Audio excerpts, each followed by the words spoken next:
اسماء الحسنی number 15 الغفار یعنی بہت بخشنے والا۔ یہ وہ ذات پاک ہے جو خوبی کو ظاہر کرتی ہے اور برائیوں اور گناہوں کو دنیا میں پردہ ڈال کر اور آخرت میں بخش کر رفت و گزشت کر دیتی ہے۔ غفر کے معنی اللہ کا پہلا ستر اپنے بندے کے عیوب پر یہ ہے کہ اس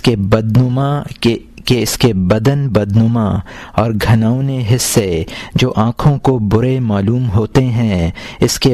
کے باطن میں چھپا دیے، جو اس کے جمال ظاہری رنگ و روغن میں پنہاں ہیں۔ سب جانتے ہیں کہ بندہ کے باطن اور ظاہر کی صفائی اور عدم صفائی اور خوبصورتی اور بدصورتی میں کس قدر فرق ہے۔ غور کرنا چاہیے کہ خدا نے انسان کے جسم کا کون سا حصہ دکھایا ہے اور کون سا چھپایا ہے۔ دوسرا سطر یہ کہ اس کے برے خیالوں، مذموم ارادوں اور مکروہ عقیدوں کو اس کے دل کی اندھیری کوٹھڑی میں بند کیا جائے تاکہ کوئی شخص ان شرمناک بھیدوں سے واقف نہ ہو۔ اگر خلقت کو اس کے دل کا حال معلوم ہو جاتا اور اس کے وسوسوں اور دل کے کھوٹ اور خیانت اور بدزنی کا پتہ چل جاتا تو لوگ اس کے دشمن بن جاتے، بلکہ اس کو جان سے مار ڈالنے کی کوشش کرتے۔ غور کرنا چاہیے کہ خدا نے اس کے اسرار اور مخفی امور کو کس طرح دوسرے لوگوں سے محفوظ رکھا ہے۔ تیسرا سطر یہ کہ وہ بندہ کے ایسے گناہ بخش دیتا ہے جس سے وہ عام رسوا ہونے کا مستوجب ہوتا ہے، اور اس نے وعدہ کیا ہے کہ اگر بندہ ایمان پر ثابت رہا تو اس کے چھوٹے گناہوں کو نیکیوں سے بدل دے گا تاکہ نیکیوں کے ثواب سے اس کے بڑے بڑے گناہ دب جائیں۔ تنبیہ: اس اسم سے بندہ کا حصہ یہ ہے کہ اپنے متعلق جو بات مخفی رکھنی مناسب سمجھتا ہو وہ دوسرے کے متعلق بھی مخفی رکھے۔ حضرت صلی اللہ علیہ وسلم نے فرمایا ہے، من سطر علی مومن عورتہ سطر اللہ عورتہ یوم القیامہ، یعنی جو شخص کسی مومن کی عیب پوشی کرے قیامت کے روز خدا اس کے عیب ڈھانکے گا۔ غیبت کرنے والا، عیب جوئی کرنے والا، دل میں کینہ رکھنے والا، برائی کا بدلہ لینے والا، یہ سب اس مبارک وصف سے محروم ہیں۔ اس وصف سے متصف صرف وہی شخص ہے جو مخلوق خدا کی خوبیوں کے سوا کوئی بات ظاہر نہ کرے۔ مخلوق میں کمال بھی ہے، نقص بھی، خرابی بھی ہے، خوبی بھی۔ جو شخص برائیوں سے چشم پوشی اور خوبیوں کا اظہار کرے وہ اس اسم سے پورا بہرہ مند ہے۔ جیسا کہ روایات ہے کہ ایک بار حضرت عیسیٰ علیہ السلام اپنے حواریوں سمیت ایک مردہ کتے کے پاس سے گزرے جس کی بدبو پھیل رہی تھی۔ لوگوں نے کہا، یہ مردار کس قدر سڑا ہوا ہے؟ حضرت عیسیٰ علیہ السلام نے فرمایا، اس کے دانتوں کی سفیدی کیسی چمکیلی ہے، جس سے آپ کا مدعا یہ تھا کہ ہر چیز کے اچھے حصے کا ذکر کرنا چاہیے۔ اسماء الحسنی نمبر 16 القہار یعنی زبردست یا غلبہ رکھنے والا۔ قہار وہ ہے جو اپنے بڑے بڑے طاقتور دشمنوں کی کمر توڑ ڈالے، ان کو ہلاک کرنے یا ذلیل بنا کر قہر رسیدہ کرے، بلکہ قہار وہ ذات ہے جس کے قہر قدرت کے نیچے ہر موجود مسخر اور اس کے قبضے میں عاجز ہو۔ تنبیہ، بندوں میں قہار وہ ہے جو اپنے دشمنوں کو مورد قہر بنائے۔ انسان کا سب سے زیادہ سرکش دشمن نفس ہے جو اس کے پہلو میں موجود ہے، جو شیطان سے بھی بڑھ کر اس کی دشمنی پر آمادہ ہے، جو اس کو دھوکہ دیا کرتا ہے۔ جب بندہ اپنے نفس کی خواہشوں کو قابو میں کر لیتا ہے تو شیطان بھی دب جاتا ہے، کیونکہ شیطان انہی خواہشات کے ذریعے سے انسان کو ہلاکت کی طرف لے جاتا ہے۔ شیطان کا ایک جال عورتیں ہیں۔ جس شخص میں شہوت کی قوت نہ ہو وہ اس پھندے میں نہیں پھنستا۔ اس طرح جو شخص دین کی اطاعت اور عقل کی تابع داری سے اس خواہش کو روکے وہ اس سے امن میں رہتا ہے۔ چپ آدمی اپنے نفس کی شہوات پر قابض ہو جاتا ہے، وہ تمام لوگوں کو قابو میں کر لیتا ہے، بس اس پر کسی کا دباؤ نہیں چل سکتا، کیونکہ اس کے دشمنوں کا بڑے سے بڑا مدعا یہ ہوگا کہ اس کے جسم کو ہلاک کر دیں، یا گویا اس کی روح کو زندہ کرتا ہے، کیونکہ جو شخص اپنی زندگی میں خواہشات کو مار لیتا ہے وہ موت کے بعد ابدی زندگی پاتا ہے۔ خدا فرماتا ہے وَلَا تَحْسَبَنَّ الَّذِينَ قَتَلُوا فِي سَبِيلِ اللَّهِ أَمْوَاتًا بل احیاء عند ربهم یرزقون، یعنی جو لوگ اللہ کی راہ میں کام آئے ہیں ان کو مردہ نہ سمجھو، بلکہ وہ زندہ ہیں، اپنے اللہ کے پاس سے رزق پاتے ہیں۔ اسماء الحسنی نمبر 17 الوہاب، یعنی بہت عطا کرنے والا۔ ہبہ کے معنی عوض اور غرض کے بغیر بخشش۔ جب اس قسم کی بخششیں بکثرت ہوں تو ان کے فاعل کو جواد اور وہاب کہتے ہیں، اور حقیقی جود و عطا اور ہبہ صرف اللہ تعالی سے متصور ہو سکتا ہے، کیونکہ وہی ہر محتاج کی حاجت بلا معاوضہ اور بلا کسی فوری یا بدیر حاصل ہونے والی غرض سے پوری کرتا ہے۔ جو کوئی کسی غریب کے لیے کچھ عطا کرے جو فی الفور یا بدیر حاصل ہونے والی ہو، اور وہ غرض یا محض مداح و ستائش ہو، یا باہمی دوستی، یا رفع الزام، یا حصول رتبہ و شہرت ہو، تو وہ اپنی عطا کا عوض پا رہا ہے۔ وہاب یا جواد کے لقب کا کوئی حقدار نہیں، کیونکہ عوض ہمیشہ عین ہی نہیں ہوتا، بلکہ جو امر کے ابھی حاصل نہیں، اور عطا کرنے والے کا مدعا اس عطا سے وہی ہو وہ عوض ہے۔ پس جس شخص نے اس لیے عطا و بخشش کی کہ اس کی عزت ہو، یا اس کی تعریف کی جائے، یا اس کے لیے اس کی بنسبت بدگوئی نہ کی جائے، تو وہ شخص گویا ایک قسم کا لین دین کر رہا ہے۔ حقیقی جواد وہ ہے جس سے طالب کو بلا معاوضہ فائدے حاصل ہوں، بلکہ وہ جو کچھ کرتا ہے بخلوص نیت کرتا ہے، اور وہ کام اس کی اصلی غرض اور وہی اس کا عوض ہے۔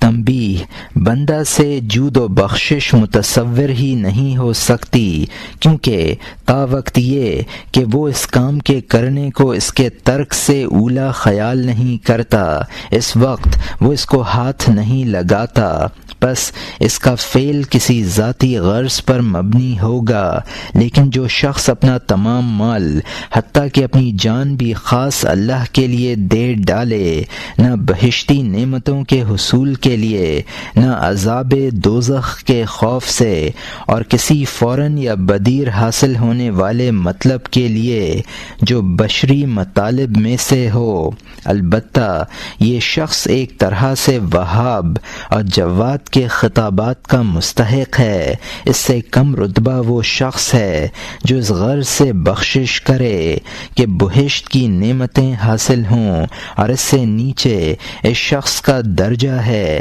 جو اپنے ذکر خیر کی خاطر سخاوت کرے۔ جو شخص اپنے وجود عطا کے عوض میں ایسی چیز کا طالب ہو جس کا دست بدست لین دین نہیں ہو سکتا، تو وہی لوگ اس کو جواد کے لقب کا حقدار سمجھتے ہیں جن کے نزدیک صرف مادی چیزیں عوض ہو سکتی ہیں۔ سوال: جو شخص اپنا نام مملوکہ مال بلا کسی حاصل و عاجل غرض کے خالصاً لوجہ اللہ دے ڈالتا ہے، اس کو کیوں جواد نہیں کہا جاتا حالانکہ وہ کوئی حظ نہیں پاتا؟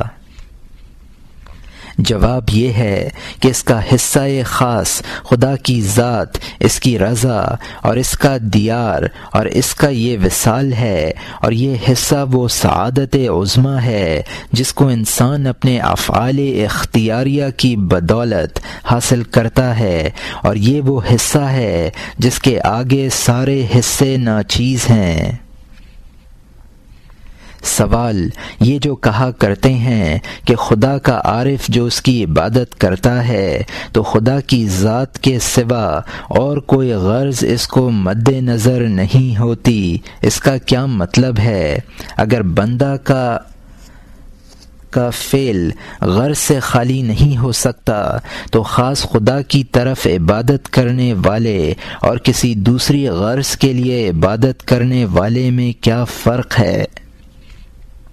جواب: جمہور کے نزدیک حظ یعنی غرض سے مراد لوگوں کے مشہور اغراض ہیں، جو شخص ان سے دستبردار ہو جاتا ہے اور اس کا مقصد خدا کی ذات کے سوا اور کوئی شے نہیں رہتی، تو کہا جاتا ہے کہ اس نے اغراض کو ترک کر دیا۔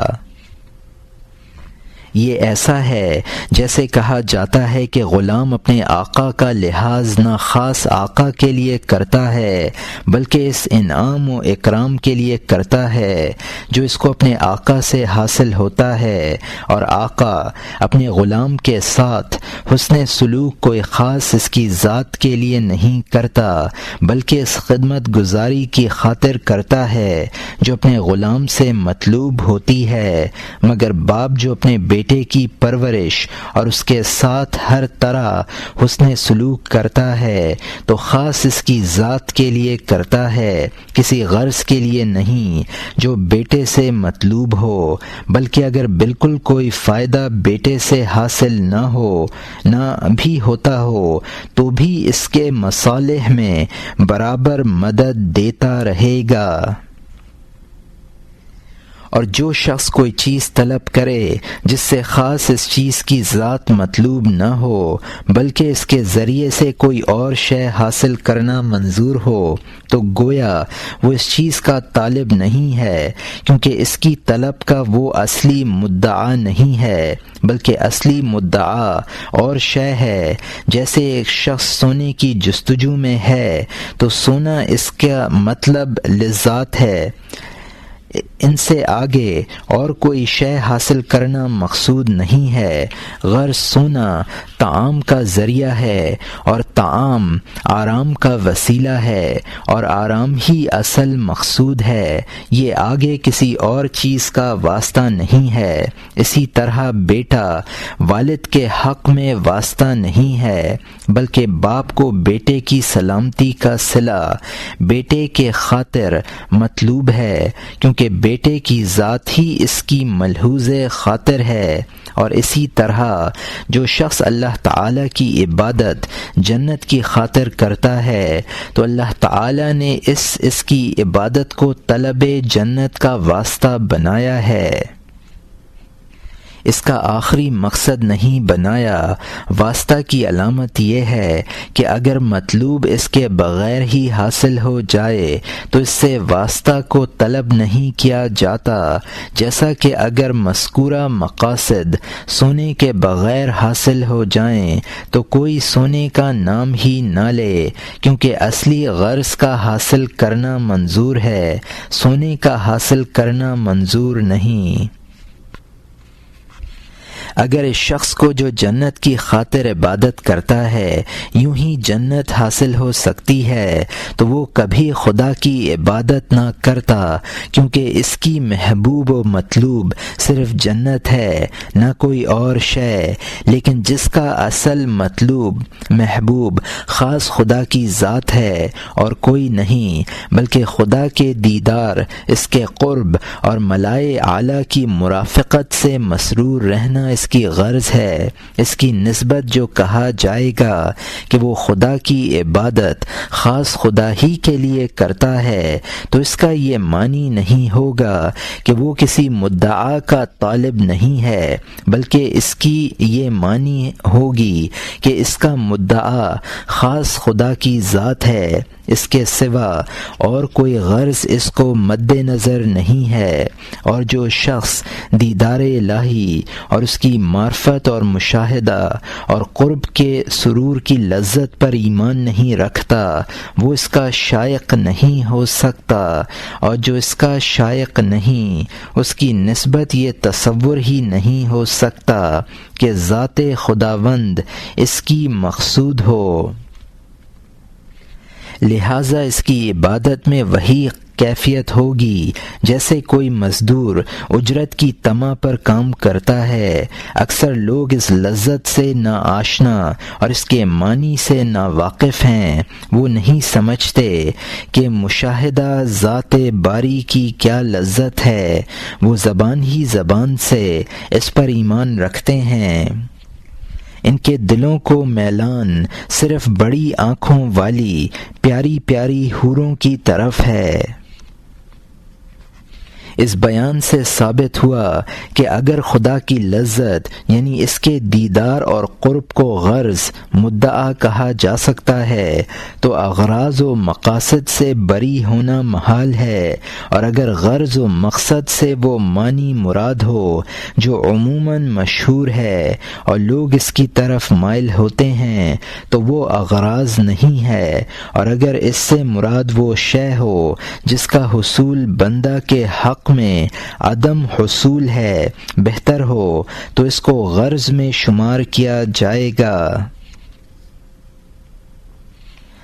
اسماء الحسنی نمبر 18 الرزاق یعنی روزی پہنچانے والا۔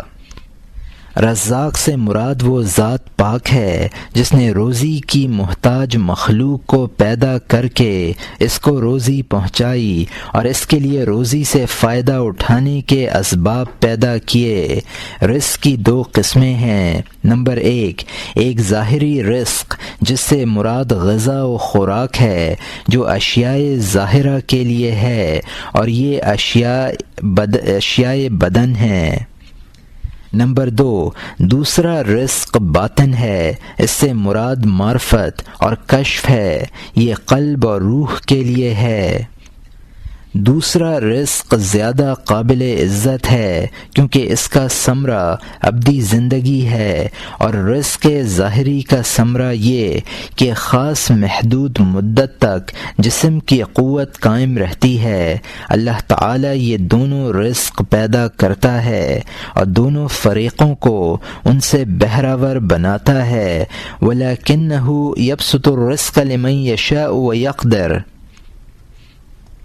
تنبیہ: اس وصف سے بندہ کا اصلی حصہ وہ امر ہیں۔ پہلا، ایک تو یہ کہ اس وصف کی حقیقت سمجھے اور یقین کرے کہ خدا کے سوا اور کوئی اس وصف کا مستحق نہیں ہے، لہذا ہمیشہ خدا ہی کو روزی رسال سمجھے اور اس کے متعلق خدا ہی پر توکل کرے۔ جیسے کہ حاتم اسم رحمۃ اللہ علیہ کی نسبت روایت ہے کہ کسی نے ان سے پوچھا تم کہاں سے کھاتے ہو؟ حاتم: اس کے خزانے سے۔ سائل: کیا وہ آسمان سے تمہاری طرف روٹی پھینک دیتا ہے؟ حاتم: اگر زمین اس کی اپنی نہ ہوتی تو بے شک اس کو آسمان ہی سے روٹی پھینکنی پڑتی۔ سائل: تم کلام کی تعویل کر لیتے ہو؟ حاتم: اس لیے کہ اس نے آسمان سے کلام ہی نازل فرمایا ہے۔ سائل: معاف کیجیے، میں آپ سے بحث کرنے کی تاب نہیں رکھتا۔ حاتم: اس لیے کہ حق کے آگے باطل ٹھہر نہیں سکتا۔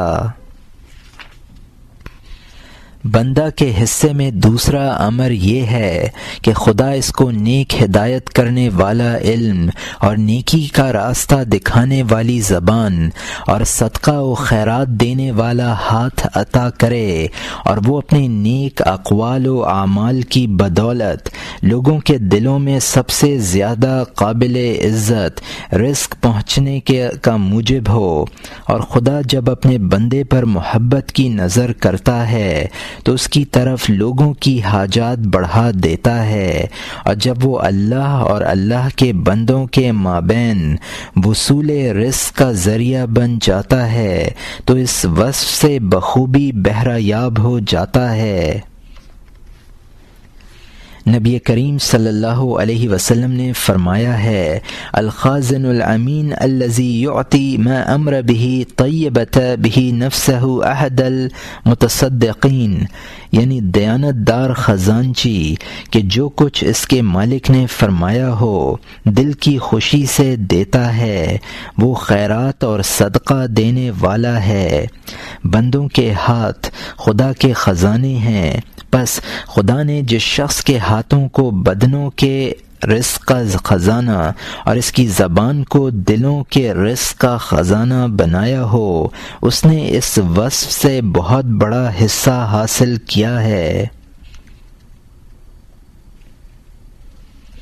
اسماء الحسنی نمبر 19 الفتاح، یعنی مشکل کشا یا بندوں میں حکم کرنے والا۔ فتاح وہ ہے جس کی عنایت سے ہر مغلق کا دروازہ کھل جاتا ہے اور جس کی ہدایت سے ہر مشکل آسان ہو جاتی ہے۔ کبھی وہ اپنے انبیاء کے ہاتھ پر ممالک فتح کرتا ہے اور دشمنوں کے ہاتھ سے چھین لیتا ہے اور فرماتا ہے: اِنَّا فَتَحْنَا لَكَ فَتْحًا مُبِينًا لِيَغْفِرَ لَكَ اللَّهُ، یعنی تحقیق فتح دی ہم نے تجھ کو ظاہر فتح تاکہ بخشے واسطے تیرے خدا۔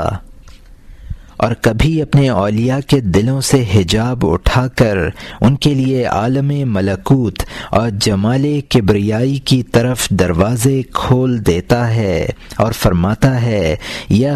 ما یفتح اللہ للناس من رحمتی فلا ممسک لها، یعنی اللہ جو لوگوں پر رحمت کے دروازے کھول دیتا ہے کوئی ان کو بند نہیں کر سکتا، اور جس کے ہاتھ میں غیب کی کنجیاں اور رزق کی کنجیاں ہو وہ فتاح کہلانے کا سب سے بڑا حقدار ہے۔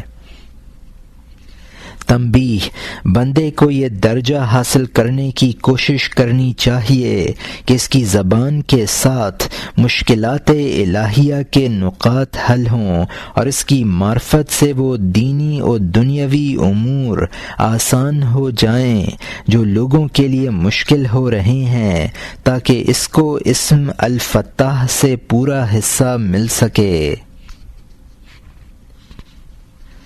اسماء الحسنی نمبر 20 العلیم، یعنی بہت جاننے والا۔ اس کے معنی ظاہر ہیں اور اس کا کمال یہ ہے کہ وہ ظاہر و باطن اور دقیق و جلیل چیز کا علم اول سے آخر تک رکھتا ہو، اور یہ علم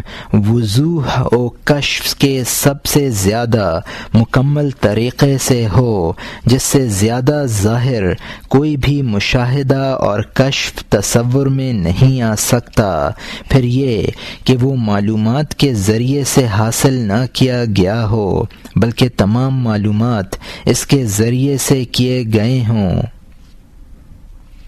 تنبیہ: بندہ کا علیم کے اسم سے جو حصہ ہے وہ مخفی نہیں، لیکن اس کا علم خدا کے علم سے 3 باتوں میں جدا ہے۔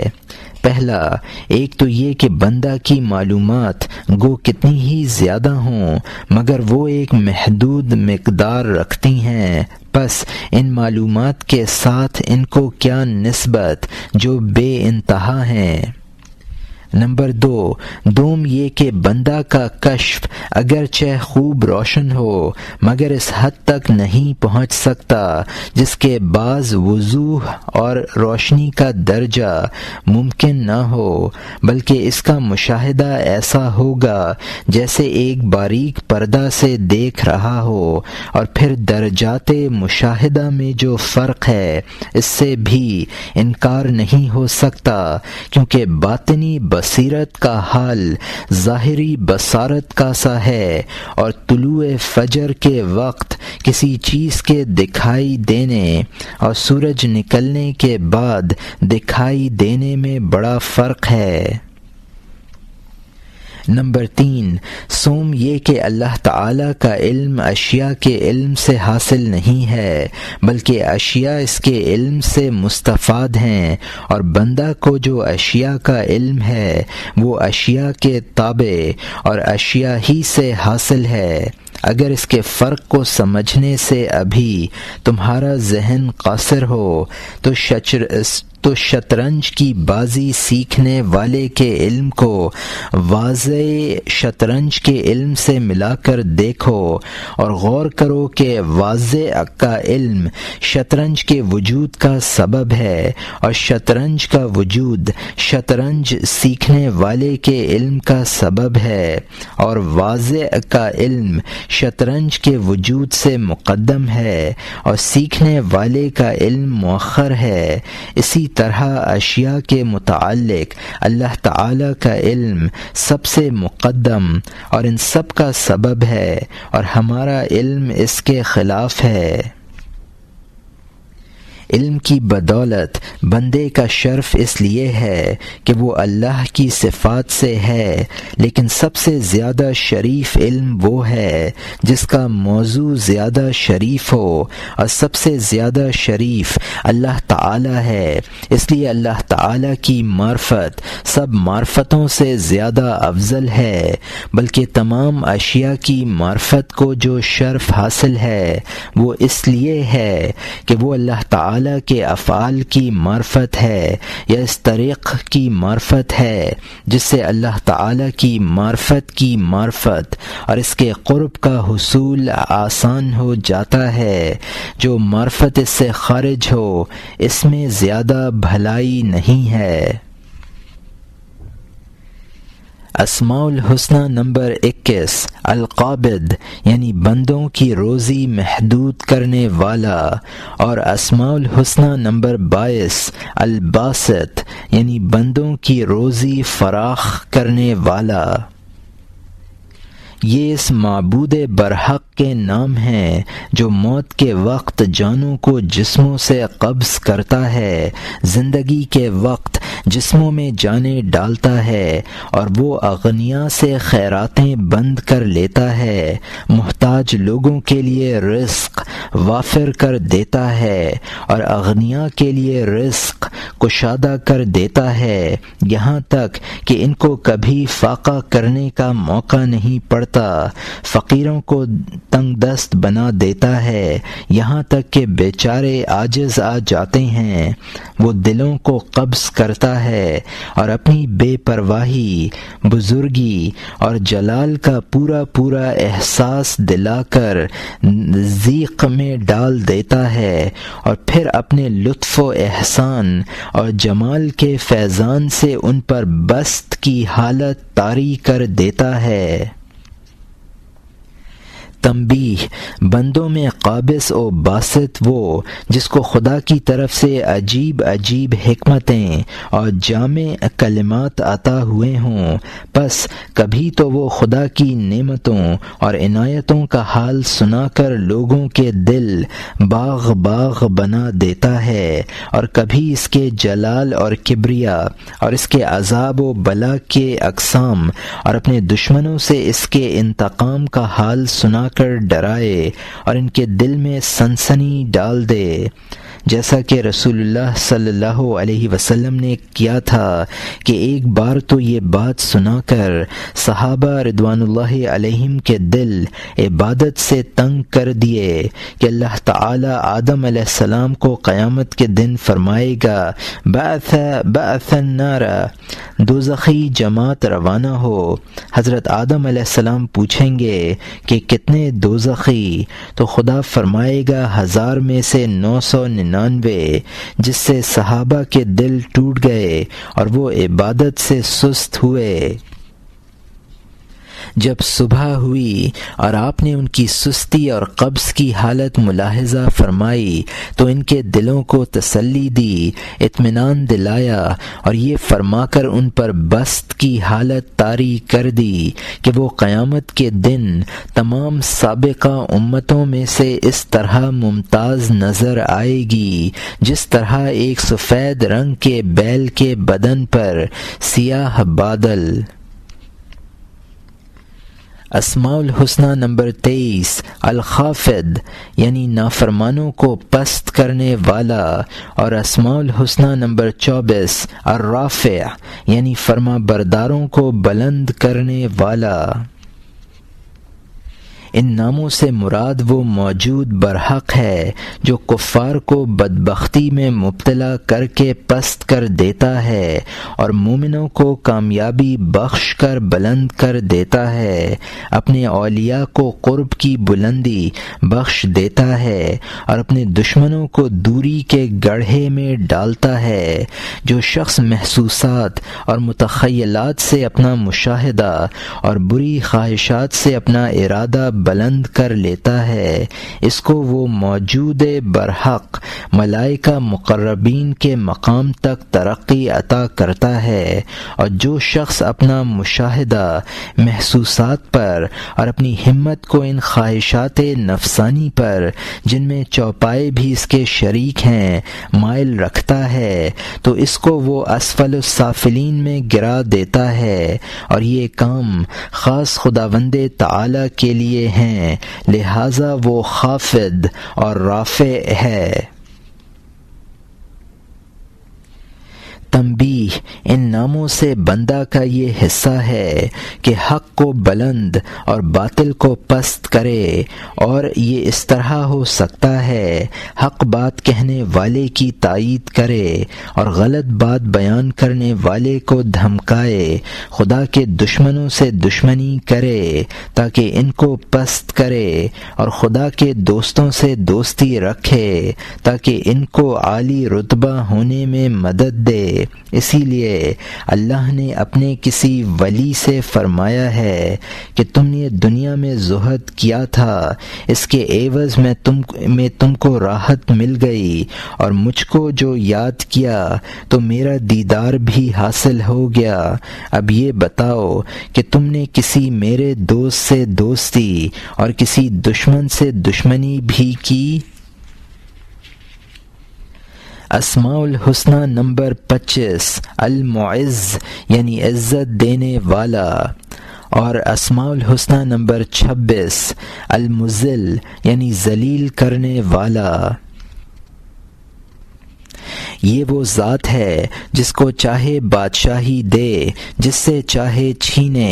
سچی بادشاہی یہ ہے کہ محتاجی کی ذلت اور شمولیت کی مجبوری اور نادانی کے عیب سے نجات حاصل ہو، پس اس نے جس کے دل سے پردہ اٹھا دیا، یہاں تک کہ اس نے ذات صفات کے جمال کا نظارہ کر لیا اور اس کو قناعت کی توفیق بخشی، یہاں تک کہ وہ اس کی بدولت مخلوق سے بے پرواہ ہو گیا، اور اس کو قوت و طاقت بخشی، یہاں تک کہ وہ اپنے نفس کی صفات پر غالب آ گیا، تو اس کو اس جہان میں بھی عزت اور بادشاہی عطا کی، اور پھر آخرت میں بھی تقرب کی عزت بخشے گا اور فرمائے گا یا ایتھا النفس المطمئنہ ارجعی الی ربک، یعنی اے نفس مطمئنہ، اے نفس مطمئن ہو اپنے رب کی طرف جا۔ اور جو شخص مخلوق پر نظر رکھتا ہے حتیٰ کہ اس کا محتاج بن جاتا ہے اور اس پر اس قدر حرص غالب ہو جاتی ہے کہ وہ کسی حد تک قناعت نہیں کرتا اور جہالت کے اندھیرے میں پڑا رہتا ہے، اس کو خدا نے بالکل ذلیل کر دیا اور اس سے ملک چھین لیا۔ یہ خدا کے کام ہیں، جس طرح چاہے کرے، وہی عزت دینے والا ہے اور وہی ذلت دینے والا، جس کو چاہتا ہے عزت دیتا ہے، جس کو چاہتا ہے ذلت دیتا ہے، اور یہ ذلیل وہ ہے جس کو خدا ان الفاظ سے مخاطب کرتا ہے کہ وَلَكِنَّكُمْ فَتَنْتُمْ أَنفُسَكُمْ وَتَرَبَّصْتُمْ وَأَرْتَبْتُمْ وَغَرَّتْكُمْ الْأَمَانِي حَتَّى جَاءَ أَمْرُ اللَّهِ وَغَرَّكُمْ بِاللَّهِ الْغُرُورُ فَالْيَوْمَ لَا يُؤْخَذُ مِنْكُمْ فِدْيَةٌ۔ الایا، یعنی تم نے اپنے آپ کو فتنہ میں ڈالا اور گھات میں بیٹھے اور شک کیا اور تم کو آرزوؤں نے دھوکہ دیا، یہاں تک کہ خدا کا حکم آیا اور غرور نے تم کو خدا کی نسبت غلط فہمی میں ڈال رکھا، بس آج تم سے فدیہ منظور نہیں کیا جائے گا۔ اسماء الحسنہ نمبر 27، السمیع یعنی بہت سننے والا۔ سمیع وہ ذات ہے جس کے ادراک سے کوئی سننے کی بات مخفی نہیں رہتی، خواہ باریک سے باریک ہو۔ وہ کالی رات کے وقت کالے پتھر پر چلنے والی کالی چونٹی کے پاؤں کی آہٹ بھی سنتا ہے، حمد کرنے والوں کی حمد سن کر جزائے خیر دیتا ہے، دعا کرنے والوں کی دعا سن کر قبول کرتا ہے۔ اس کی شنوائی کانوں اور کان کے پردوں کے بغیر ہی ہے، جس طرح کہ اس کے دوسرے افعال بلا اعضاء کے اور کلام بے زبان کے ہے، اور اس کی شنوائی حدوث و تجدد سے پاک ہے۔ جب تم کو یہ معلوم ہو چکا کہ اس کی شنوائی ایسے تغیرات سے پاک ہے جو مسموعات کے تازہ وقوع کے وقت عارض ہو سکتے ہیں، اور تم نے اس کو اس امر سے منزہ سمجھ لیا ہے کہ وہ کان یا کسی دوسرے آلے سے سنتا ہو، تو تم خود بخود نتیجہ نکال سکتے ہو کہ اس کی شنوائی کیا ہے۔ ایک صفت ہے جس سے اشیاء کی صفات کی پوری ماہیت اس پر منکشف ہو جاتی ہے۔ جو شخص اس امر پر غور نہیں کرتا وہ تشبیہ کے خیال میں مبتلا ہو جاتا ہے۔ یہاں مترجم نے حاشیے میں لکھا ہے، یعنی خدا کی شنوائی کو حیوانات کی شنوائی جیسی سمجھنے لگتا ہے، اور یہاں مترجم کا حاشیہ ختم ہوتا ہے۔ تم اس سے بچو اور ذرا غور و فکر سے کام لو۔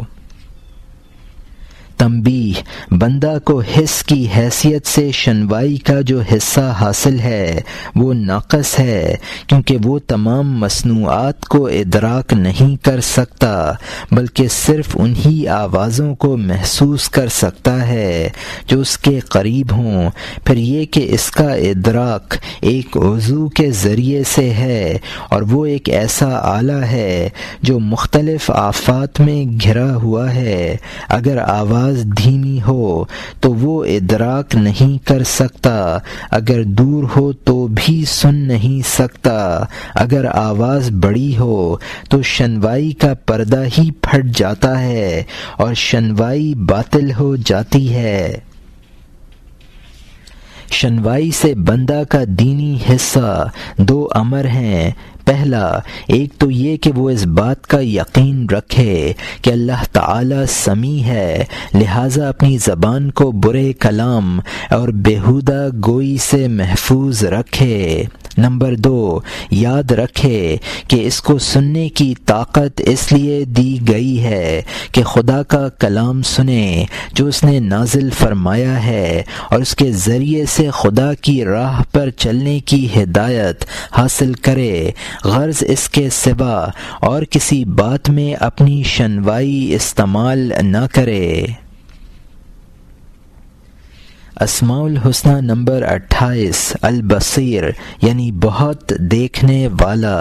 یہ وہ ذات پاک ہے جو ہر چیز کو صاف صاف دیکھ رہا ہے، یہاں تک کہ مٹی میں چھپی ہوئی چیزیں بھی اس کی نظر سے مخفی نہیں ہیں۔ اس کا دیکھنا بھی پتلی ڈھیلے اور پپوٹے وغیرہ سے پاک ہے، اور اس معنی سے بری ہے کہ اس کی ذات میں اشیاء کی صورتیں اور رنگ منطبع ہوتے ہوں جیسے انسان کی آنکھ میں منطبع ہوتے ہیں، کیونکہ یہ امور تاثرات و تغیرات کی قبیل سے ہیں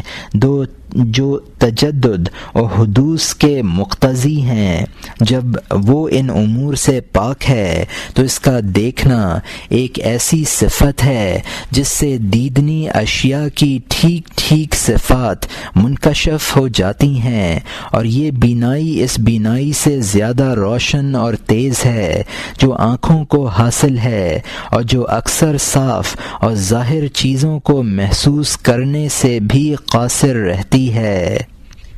تنبیہ: وصف بصر میں حس کی حیثیت سے جو حصہ بندہ کو حاصل ہے وہ ظاہر ہے، لیکن وہ ضعیف اور قاصر ہے، کیونکہ اس کی طاقت دور تک کام نہیں کرتی اور نہ اشیاء میں جاتی ہے، بلکہ صرف ظاہری اشیاء کو محسوس کرتی ہے۔ یہ چھپی ڈھکی باتوں سے قاصر ہے۔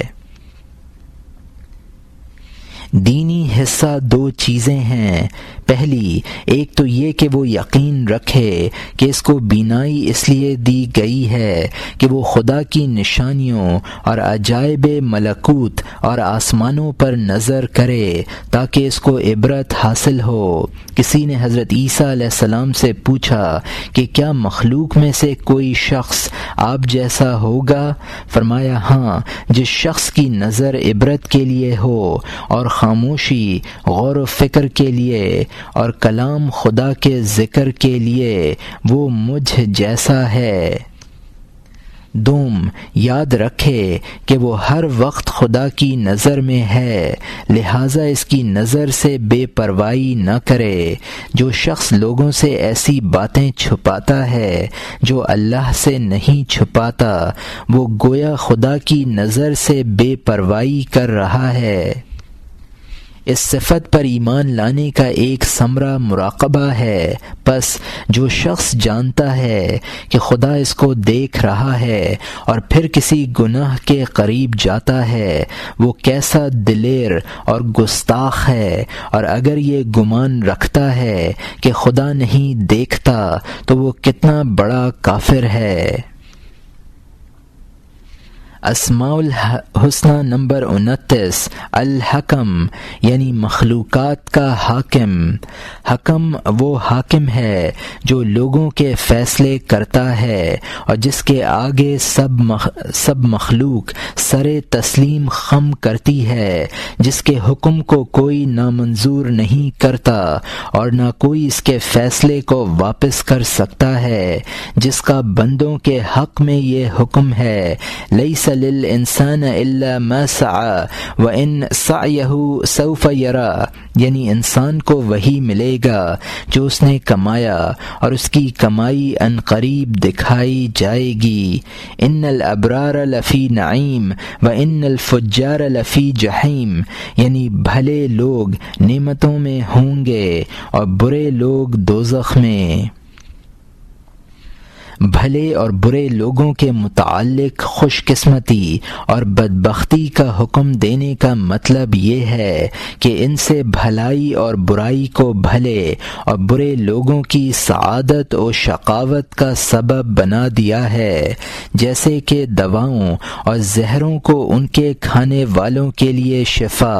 اور موت کا باعث بنا دیا ہے، چونکہ حکمت کا معنی اسباب پر مسببات کو مترتب کرنا ہے، لہذا خداوند تعالی حکم مطلق ہے کیونکہ وہی تمام اسباب مہیا کرتا ہے۔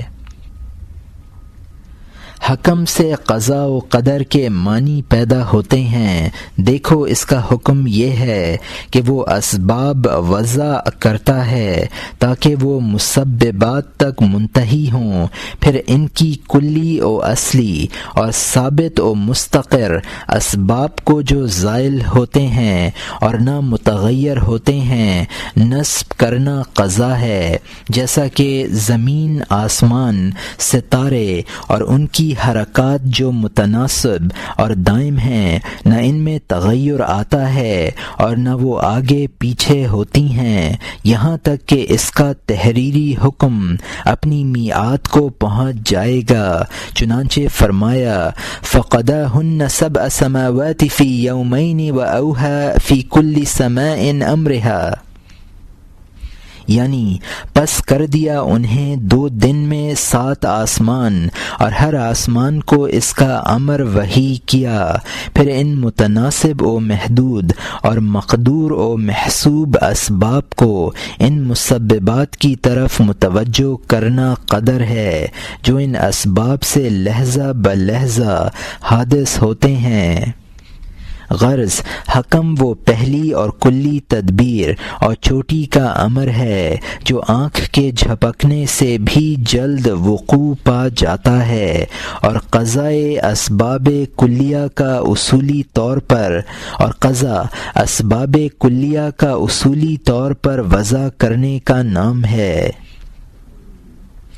اور قدر سے مراد ان اسباب کلیہ کو ایک متناسب و محسوب رفتار کے ساتھ محدود و معدود مسببات کی طرف ایسے اندازہ کے ساتھ تحریک دینا ہے جو کم و بیش نہ ہو، اس لیے کوئی چیز اس کی قضاء و قدر سے باہر نہیں نکل سکتی، اور یہ بات ذیل کی مثال سے بخوبی سمجھ میں آ سکتی ہے۔ تم نے کبھی نہ کبھی گھڑی کا صندوق دیکھا ہوگا جس سے اوقات نماز کا پتہ چلتا ہے، اگر نہیں دیکھا تو ہم اس کی کیفیت بتا سکتے ہیں۔ ایک آلہ بشکل ستون ہوتا ہے جس میں معین اور خاص مقدار کا پانی ہوتا ہے، اس کا اندر اور پانی کے اوپر ایک اور مجوس آلہ ہوتا ہے جو ایک طرف سے دھاگے کے ساتھ بندھا ہوتا ہے اور دوسری طرف سے پانی پر تیرتا رہتا ہے۔ اس دھاگے کا دوسرا سرا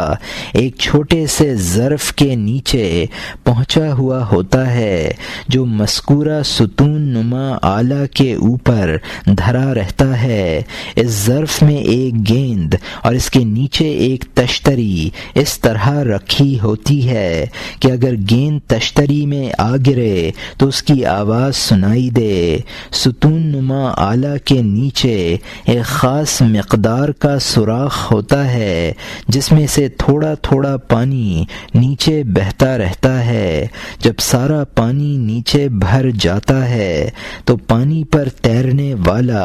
نیچے لٹک جاتا ہے۔ ادھر اس کے لٹکنے سے دھاگے کی جو کشش ہوتی ہے تو اس کے دوسرے سرے کی تحریک سے گیند تشتری میں آ گرتا ہے، اور اس کے گرنے کی آواز سن کر آس پاس کے لوگ خبردار ہو جاتے ہیں۔ 1 گھنٹے کے ختم ہونے پر یہ گیند ایک بار گرتا ہے۔ گیند کے دوبارہ گرنے کا درمیانی عرصہ پانی کے نکلنے اور بہہ جانے کی مقدار سے ہوتا ہے، اور یہ بات سوراخ کے مقدار پر موقوف ہے جس سے پانی نکلتا ہے، اور یہ امر حساب کے طریقے سے معلوم کیا جاتا ہے۔ غرض کہ پانی کی مقدار معلوم نکلنے پر سوراخ کی کشادگی کا اندازہ موقوف ہے، اور اس اندازے پر پانی کی بالائی سطح نیچے اترتی ہے، جس پر مجوف آلہ کا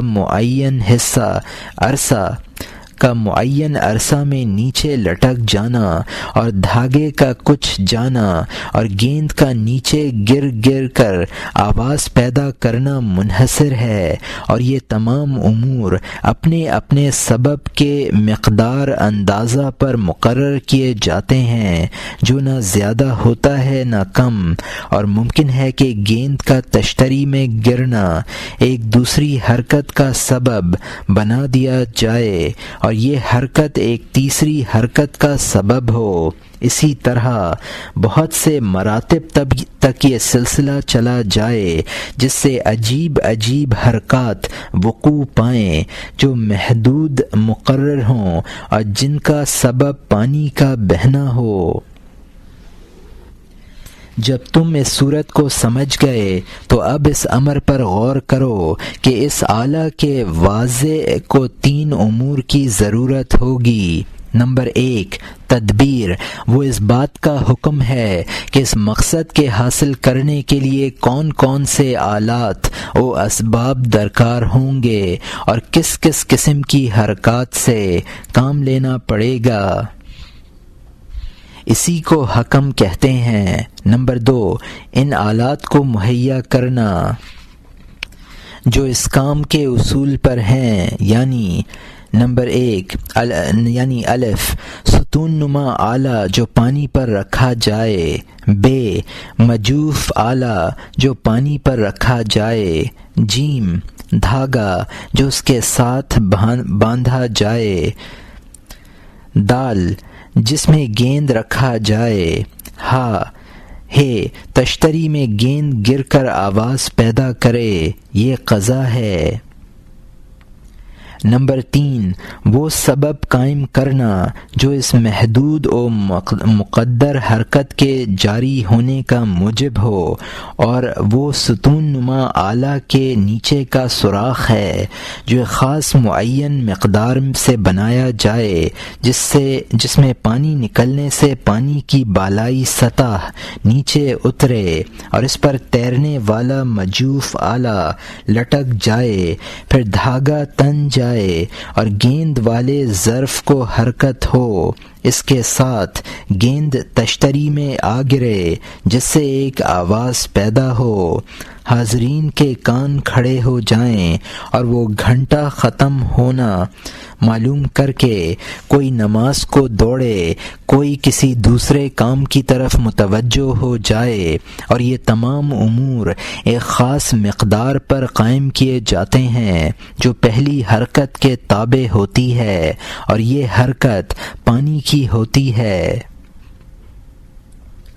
اب بخوبی سمجھ گئے ہوں گے کہ یہ تمام آلات اصول ہیں جن کا ہونا مطلوبہ حرکت کے لیے لازمی ہے، اور حرکت کا خاص اندازہ ہونا چاہیے تاکہ اس سے پیدا ہونے والا نتیجہ خاص انداز سے اور مقدار پر ہو۔ اس پر قیاس کر کے تم حوادث کے واقع ہونے کا حال سمجھ سکتے ہو جو اپنی میعاد کے تر جانے پر، یعنی اپنے سبب کے موجود ہونے پر، اپنے وقت سے مقدم و مؤخر نہیں ہوتے، اور یہ تمام حوادث اور ان کی میعاد ایک معین و محدود مقدار پر ہوتی ہے۔ ان اللہ بالغ امرہ قد جعل اللہ لکل شیء قدرا۔ بے شک جو خدا کو منظور ہوتا ہے وہ اس کو پورا کر کے رہتا ہے، اور اللہ نے تو ہر چیز کا ایک اندازہ ٹھہرا ہی رکھا ہے۔ چنانچہ آسمان، ستارے، زمین، سمندر، دریا اور ہوا وغیرہ تمام بڑے بڑے اجسام جو عالم میں موجود ہیں وہ مذکورہ آلات کی مثل ہیں، اور آسمان اور چاند وغیرہ کی حرکت کو زمین میں حوادث واقع ہونے کا موجب بنانا ایسا ہے جیسے پانی کی حرکت کو ان حرکات کا موجب بنایا جاتا ہے، جن کا نتیجہ یہ ہوتا ہے کہ گیند گر پڑتا ہے جو انقضائے ساعت کی خبر دیتا ہے۔ آسمان کی مختلف حرکات زمین میں تغیرات اس طرح واقع کرتی ہیں کہ مثلا سورج جب اپنی رفتار کے ساتھ مشرق میں پہنچتا ہے تو عالم میں روشنی پھیل جاتی ہے اور لوگوں کو اشیاء عالم کا دیکھنا اور محسوس کرنا میسر ہوتا ہے، جس سے ان کو مختلف مشاغل میں مصروف ہونے اور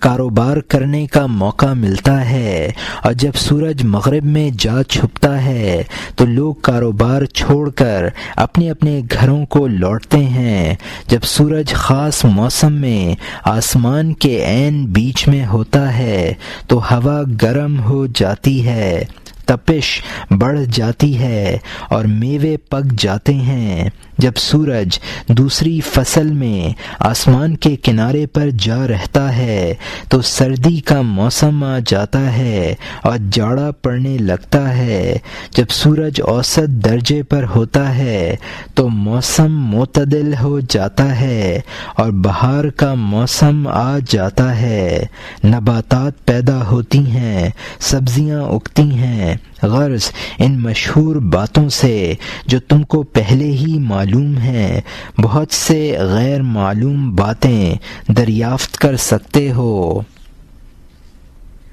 فصلوں کا تمام اختلاف خاص تناسب پر قائم ہے کیونکہ وہ چاند سورج کی حرکات سے وابستہ ہے۔ خدا نے فرمایا ہے الشمس والقمر بحسبان، یعنی سورج اور چاند کی حرکتیں حساب کے موافق ہیں، پس اس تناسب کا قائم کرنا اور اسباب کلیہ کا بنانا قضا ہے، اور پہلی تدبیر جو چشم زن میں انجام پاتی ہے حکم ہے۔ اللہ تعالی ان امور کے لحاظ سے باانصاف حکم ہے۔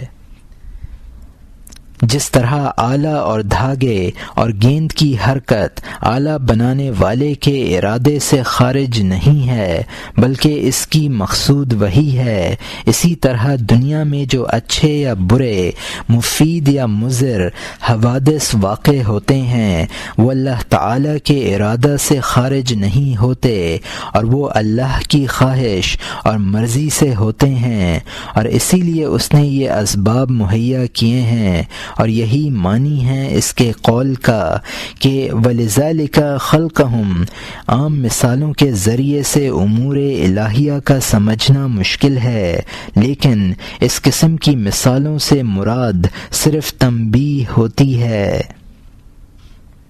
لہذا مثال کے زیادہ پیچھے نہ پڑو، مطلب کی بات کا لحاظ رکھو اور تمثیل و تشبیہ سے بچو۔ تنبیہ، بندہ کے حصے میں جو حکمت و تدبیر اور قضا و تقدیر ہے وہ تم مذکورہ مثال سے سمجھ گئے ہوگے، اور یہ ایک معمولی بات ہے۔ بڑی بات جو بندہ کے حصے میں ہے وہ ریاضات و مجاہدات کی تدبیر اور سیاسیات کی تقدیر ہے، جس سے دین و دنیا کی عام بہبودی وابستہ ہے، اور یہی وجہ ہے کہ خدا نے ہمیں دنیا میں اپنا خلیفہ بنا کر بھیجا اور آباد کیا تاکہ وہ دیکھے کہ وہ کیسے عمل کرتے ہیں۔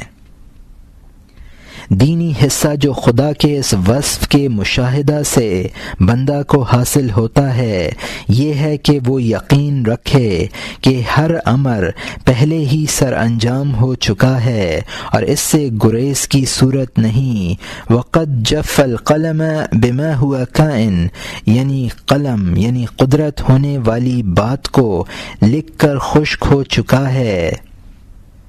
اور یہ سمجھے کہ اسباب اپنے مسببات کی طرف متوجہ ہو چکے ہیں، اور ان اسباب کا مسببات کو زندگی بخشنا اور میعاد مقررہ تک قائم و دائم رکھنا واجب اور اٹل ہے۔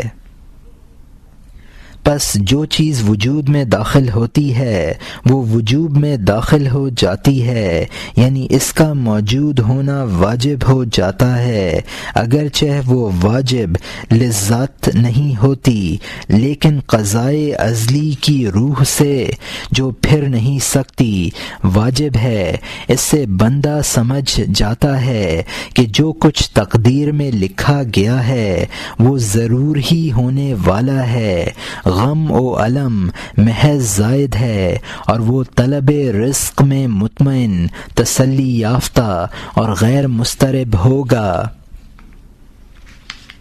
سوال: اس بیان پر دو اعتراض لازم آتے ہیں۔ پہلا، ایک تو یہ کہ غم و علم زائد کیوں کر ہو سکتا ہے؟ کیا وہ بھی تقدیر میں لکھا ہوا نہیں ہے؟ اس کا بھی تو سبب ہے۔ جب یہ سبب جاری ہوتا ہے تو غم و علم کا عارض ہونا واجب ہو جاتا ہے۔ نمبر 2، یہ کہ جب ہر امر پہلے ہی سر انجام کو پہنچ چکا ہے تو پھر فعل و عمل کس لیے کیا جاتا ہے؟ وہ سعادت یا شقاوت کے سبب سے فارغ ہو چکا ہے۔ جواب: پہلے اعتراض کا یہ ہے کہ یہ جو کہا جاتا ہے کہ جو تقدیر میں لکھا ہے وہ ضرور ہوگا، اب غم زائد ہے تو اس کا یہ مطلب نہیں ہے کہ وہ تقدیر پر زائد اور اس سے خارج ہے، بلکہ مطلب یہ ہے کہ وہ فضول اور لغو ہے، کچھ فائدہ نہیں دیتا، کیونکہ وہ تقدیر کو دفع نہیں کر سکتا۔ جو امر ہونے والا ہے اس کا غم کرنا خالص جہل پر مبنی ہے، کیونکہ اگر اس امر کا ہونا تقدیر میں لکھا ہے تو اس سے ڈرنا اور غم کرنا اس کو دفع نہیں کر سکتا، اور وہ ایک طرح مصیبت کے خوف سے قبل از وقت اپنے آپ پر مصیبت لازم کر لیتا ہے، اور اگر اس امر کا ہونا مقدر نہیں ہے تو غم کے کیا معنی؟ غرض ان دونوں صورتوں سے غم زائد ہے۔ عمل و فعل کے متعلق خود حضرت صلی اللہ علیہ وسلم کا یہ قول جواب ہے کہ اعملوا فکل میسر لما خلق لہ، جس کا مطلب یہ ہے کہ جس شخص کے لیے سعادت مقدر ہے وہ کسی سبب کے ساتھ مقدر ہے تو اس کا سبب اس کو میسر ہو جاتا ہے اور وہ طاعت ہے، اور جس شخص کے لیے بدبختی مقدر ہے وہ بھی کسی نہ کسی سبب سے مقدر ہے، اور وہ یہ کہ وہ اسباب سعادت پر کاربند ہونے میں سستی کرتا ہے، اور کبھی سستی کا باعث یہ ہوتا ہے کہ اس کے دل میں یہ بات جم جاتی ہے کہ اگر میں خوش قسمت ہوں تو عمل کی ضرورت نہیں، اور اگر بدبخت ہوں تو عمل سے کوئی فائدہ نہیں، اور یہ جہل ہے کیونکہ وہ اتنا نہیں سمجھتا کہ اگر خوش قسمت ہوا اس لیے خوش قسمت ہوگا کہ وہ خوش قسمتی کے اسباب یعنی علم و عمل پر چلتا ہے، اگر یہ اسباب اس کو میسر نہ ہوئے اور وہ ان پر نہ چلا تو یہ اس کی بدبختی کی نشانی ہے۔ اس کی مثال یہ ہے کہ ایک شخص فقیہ بننے کی تمنا کرتا ہے جو امامت کے درجے کو پہنچا ہوا ہو تو یہ مشورہ دیا جائے گا کہ علم پڑھو، خوب کوشش اور لگاتار محنت کیے جاؤ، اور وہ کہے کہ خدا نے ازل میں میری امامت کا درجہ لکھ دیا ہے تو میں اس کوشش کا محتاج نہیں ہوں۔ اگر اللہ تعالی نے میرے لیے جہل کا فیصلہ کر دیا ہے تو میری کوشش سے کیا ہو سکتا ہے؟ تو اس کو یہی کہنا پڑے گا کہ اگر تیرے دل میں یہ خیال جاگزیں ہو گیا ہے تو یقیناً تیرے لیے ازل ہی سے جہل کا فیصلہ ہو چکا ہے، کیونکہ جو ازل سے امام لکھا گیا ہے اس کے لیے اسباب بھی مہیا ہوتے ہیں اور وہ ان اسباب کو کام میں لاتا ہے، اور وہ ایسے بیہودہ خیالات اور وساوس کو دور کرتا رہتا ہے جو اس کو سستی اور ناکارہ پن پر آمادہ کرتے رہتے ہیں۔ بلکہ جو شخص کوشش نہیں کرتا وہ قطعاً امامت کا درجہ نہیں پاتا، اور جو شخص کوشش کرتا ہے اور اس کے لیے کامیابی کے اسباب میسر ہو جاتے ہیں اس کی حصول غرض کی امید سچی ہو جاتی ہے، اس کی حصول غرض کی امید سچی ہو جاتی ہے، بشرط یہ کہ وہ برابر اپنی کوشش پر قائم رہے اور کوئی مانع ایسا پیش نہ آئے جو اس کی رفتار کو روک دے۔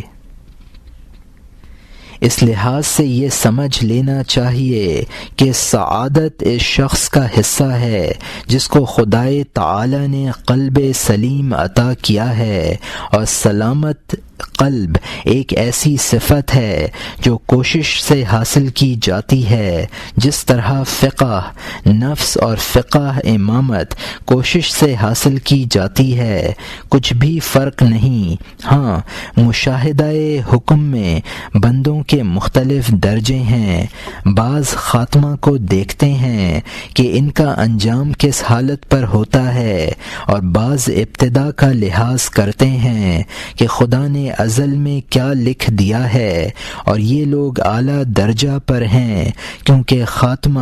ابتدا کے تابع ہے۔ بعض ماضی و مستقبل دونوں سے دست بردار ہوں، وہ ابن الوقت ہیں۔ یہ لوگ موجودہ حالت کا لحاظ کرتے ہیں اور خدا کی تقدیر کے مواقع پر راضی ہیں، وہ پہلے سارے لوگوں سے افضل ہیں۔ بعض حال وہ ماضی و استقبال سب سے کنارہ کش ہیں، ان کا دل حکم میں مستغرق اور شہود میں مصروف ہے، یہ درجہ سب سے بالا تر ہے۔